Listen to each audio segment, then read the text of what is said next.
नमस्कार। Drugs case में जांच के घेरे में आई अनन्या पांडे पर एनसीबी के सवालों का शिकंजा कसता जा रहा है और सूत्रों के मुताबिक सोमवार को जब अनन्या से पूछताछ होगी तो सवाल जवाब सिर्फ आर्यन से व्हाट्सएप चैट के आधार पर नहीं होंगे।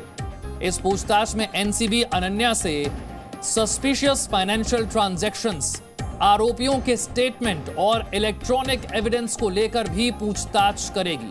सोमवार को एक बार फिर अनन्या से पूछताछ होगी। 2 बार पहले पूछताछ हो चुकी है। ड्रग्स केस में अनन्या से पूछताछ को लेकर यह बड़ी खबर। संदिग्ध ट्रांजैक्शंस पर भी अनन्या से पूछताछ होगी। इलेक्ट्रॉनिक सबूत और आरोपियों के बयान पर भी पूछताछ होगी। अनन्या से अब तक 2 बार एनसीबी ने पूछताछ की है। सोमवार को एक बार फिर अनन्या से पूछताछ की जाएगी और इस बार जो पूछताछ होगी वो संदिग्ध ट्रांजैक्शन पर भी होगी, वो इलेक्ट्रॉनिक एविडेंस पर भी होगी और आरोपियों के बयान को लेकर भी होगी। इससे पहले एक ड्रग पेडलर को भी पकड़ा गया था। मुंबई ड्रग्स केस में अनन्या पांडे को एनसीबी ने देर से आने को लेकर कड़ी फटकार भी लगाई। सूत्रों के मुताबिक एनसीबी के जोनल डायरेक्टर ने शुक्रवार यानी कि कल अनन्या को इस बात के लिए डांटा था कि वो पूछताछ के लिए देरी से क्यों पहुंची। कल एनसीबी ने लगातार दूसरे दिन अनन्या को पूछताछ के लिए बुलाया था। एनसीबी ने अनन्या को सुबह 11 बजे का समय दिया था, लेकिन अनन्या पहुंची दोपहर 2:30 बजे। उससे एक दिन पहले भी एनसीबी ने समय दिया था 2 बजे का, लेकिन अनन्या पहुंची 4 बजे और इस कारण एनसीबी अपनी पूछताछ पूरी नहीं कर पाई। लगातार दूसरे दिन देर से आने के कारण समीर वानखेड़े ने अनन्या पांडे पर भड़क उठे, कड़ी फटकार लगाई।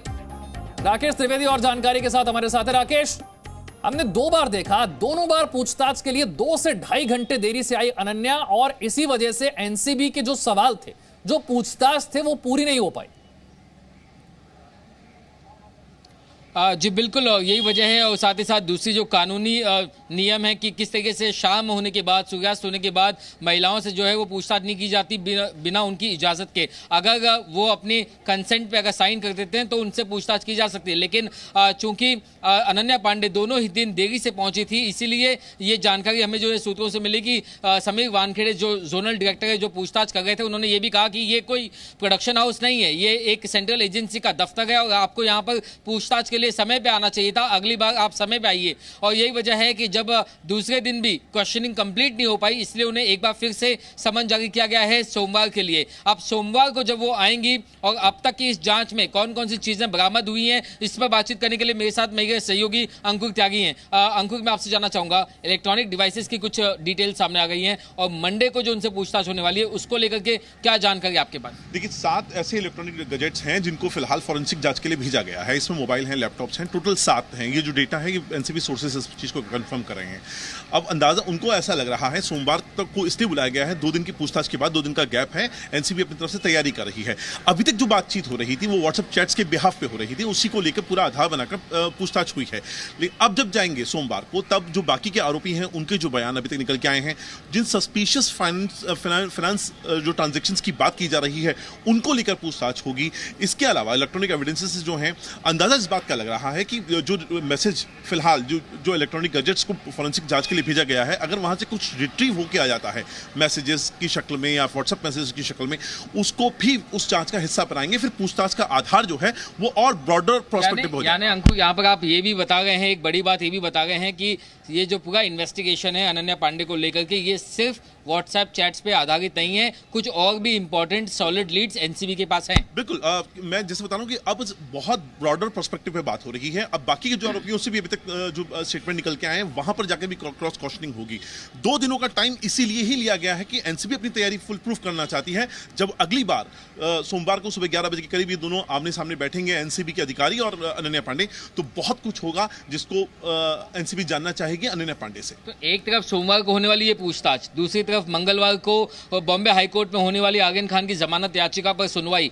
क्या ये दोनों को ध्यान में रखते हुए हमने देखा कि बीती शाम को काफ़ी लंबे समय तक एनसीबी के अधिकारियों की और उनकी लीगल टीम की जो है कई लंबी मीटिंग चली। देखिए, जाहिर तौर पर कल तकरीबन 1.5-2 घंटे का वक्त रहा होगा जब एनसीबी के अधिकारियों ने और लीगल टीम ने मिलकर अपनी आगे की जो जांच है उसका दायरा क्या होगा, लीगल टर्म्स में वो कहां फिट बैठती है, कहां जाकर उनको अपने आप को डिफेंड भी करना होगा, कोर्ट में जाएंगी जब अपना उनको जवाब भी फाइल करना है तो उसमें क्या क्या आधार बनाने हैं, लोअर कोर्ट का जो सेशंस कोर्ट का जो एनडीपीएस कोर्ट है उसका जो फैसला है, इसके अलावा जो अभी की जानकारी हो रही है अनन्या पांडे को लेकर जो पूछताछ हो रही है उसमें कौन कौन सा हिस्सा होगा। ऐसे भी कोई जानकारी है कि एनसीबी ने अपने लीगल टीम से इस बारे में भी कोई चर्चा की है कि जो चीज़ें अब तक या जो सबूत अब तक अनन्या पांडे के को लेकर के सामने आए हैं, ऐसे में अगर वो सोमवार को, क्या अनन्या पांडे की मुश्किलें बढ़ सकती हैं, क्या उनके खिलाफ कोई और भी सख्त कार्रवाई देखी जा सकती है, क्या इसको लेकर के भी हो सकता है लीगल टीम से कोई उन्होंने चर्चा की? देखिए, मेन बात है जो फाइनेंशियल जो ट्रांजैक्शन, जो सस्पिशियस ट्रांजैक्शंस की बात कर रही है, जाहिर तौर पर अभी तो फिलहाल अनन्या के जो गैजेट्स हैं उनकी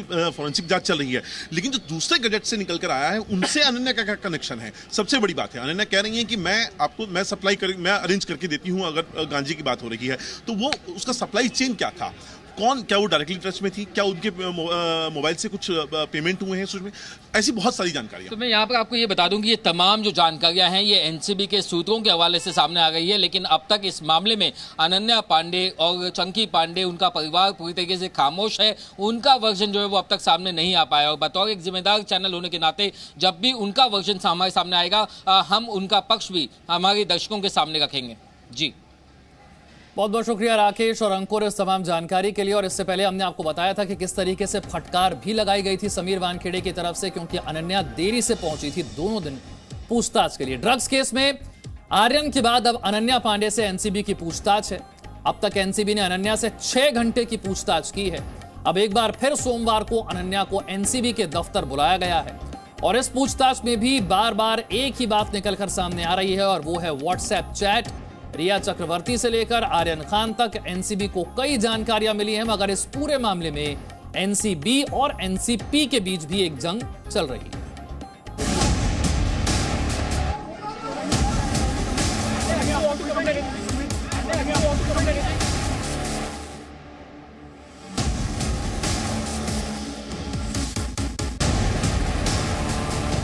बॉलीवुड ड्रग्स केस के तार जैसे जैसे खुल रहे हैं, कई नामी स्टार किड्स के नाम सामने आते जा रहे हैं।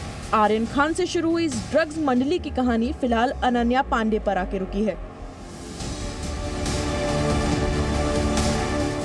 एनसीबी के दफ्तर में अनन्या से करीब 4 घंटे तक पूछताछ हुई। दोपहर में जब अनन्या पांडे एनसीबी के दफ्तर पहुंची तो पिता चंकी पांडे साथ में थे। एनसीबी ने अनन्या पांडे से एक चैट दिखाकर सवाल पूछे। चैट में आर्यन ने अनन्या से पूछा था कि क्या गांजा अरेंज हो सकता है, तो जवाब में अनन्या पांडे ने लिखा, मैं अरेंज कर दूंगी। लेकिन अपनी सफाई में अनन्या ने कहा कि मैं सिर्फ मजाक कर रही थी।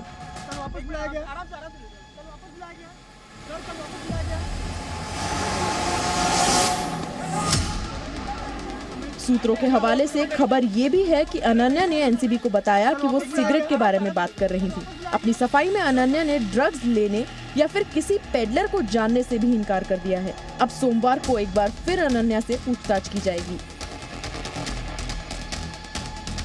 बॉलीवुड में नशे का खेल कितना गहरा और पुराना है ये कोई नहीं जानता, लेकिन इतना जरूर है कि हाल के दिनों में व्हाट्सएप चैट एनसीबी के लिए बड़े सबूत बने हैं। रिया चक्रवर्ती से लेकर अनन्या पांडे तक ड्रग्स रैकेट की तह तक पहुंचने की कोशिश में जुटी एनसीबी को ऐसे व्हाट्सएप चैट से बड़ी मदद मिली है। उधर एनसीबी और एनसीपी के बीच एक अलग ही विवाद शुरू हो गया है। ड्रग्स केस को लेकर एनसीपी एनसीबी पर कई तरह के आरोप लगा रही है। हालांकि इन आरोपों को एनसीबी के जोनल डायरेक्टर ने सिरे से खारिज कर दिया है। लेकिन अब एनसीपी के नेता और महाराष्ट्र सरकार के मंत्री नवाब मलिक ने नया आरोप लगाया है। नवाब मलिक का कहना है कि उन्हें धमकी भरे कॉल किए जा रहे हैं। मेरे पर्सनल नंबर पर ये धमकी भरा कॉल नहीं आया। ये कॉल मेरे ऑफिशियल नंबर पर आया, जिसे मेरे सुरक्षा कर्मियों ने अटेंड किया था।